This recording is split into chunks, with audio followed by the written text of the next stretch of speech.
Brought to you by V-Guard, co-powered by Sensodyne and Vimal. పలుకులలో kesari. Associate sponsor Ultratech Cement. అకాల వర్షాలతో రైతుల కళాలలోని ధాన్యం కలిసి మొలకెత్తుతున్నా కొనుగోలు మాత్రము నత్తనడక నడిపిస్తా ఉన్నారు. రైతులు పంట పొలాల నుంచి కొనుగోలు కేంద్రాలకు తరలించి వారాలు గడుస్తున్నా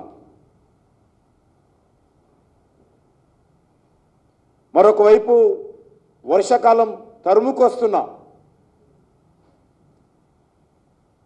కొనుగోలు మాత్రము నామమాత్రంగా నత్తనడకన ఈరోజు నడుస్తూ ఉన్నది. రైతులు కంటి మీద కొనుక్కు లేదు. మార్కెట్ యార్డ్లలో కొనుగోలు కేంద్రాలలో ధాన్యం తెచ్చి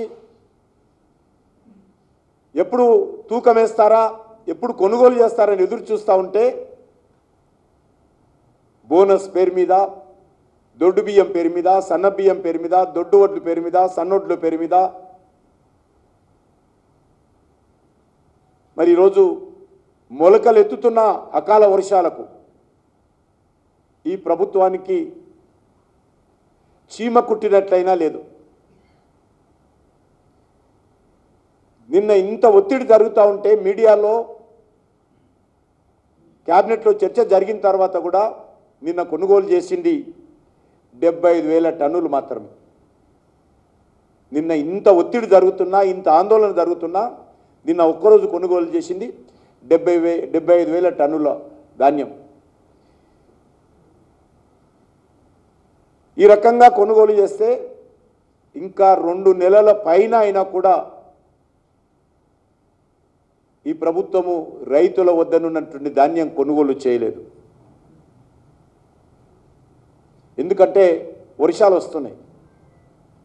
మీరు ఈ రకంగా 75,000 టన్నులు కొనుగోలు చేస్తే నేను ఒక్కరోజు ఇంకా 2 నెలల పాటు రైతులు తమ ధాన్యాన్ని కొనుగోలు కేంద్రాల్లో పెట్టుకొని ఎదురు చూస్తూ కూర్చోవాలా? వర్షాలు వచ్చి మొలకలు ఎత్తుతుంటే దానికి బాధ్యులు ఎవరు? మరి ఈరోజు సోనియమ్మ రాజ్యం అంటే రైతుల కన్నీళ్లు చూసేటువంటి రాజ్యమా? రైతుల కళ్ళ నుంచి రక్తం రావాలని కోరుకుంటున్నారా? కాంగ్రెస్ పార్టీ ప్రభుత్వం చెప్పాల్సినటువంటి అవసరం ఉంది. కేంద్ర ప్రభుత్వం ఈసారి కూడా 50 లక్షల మెట్రిక్ టన్నుల బియ్యం కొనుగోలు చేయడానికి సిద్ధంగా ఉంది. అంగీకరణ కేంద్ర ప్రభుత్వం రాష్ట్ర ప్రభుత్వంతో ఒప్పందం కుదుర్చుకుంది. Brought to you by V-Guard, co-powered by Sensodyne and Vimal. పలుకులలో kesari. Associate sponsor Ultratech Cement.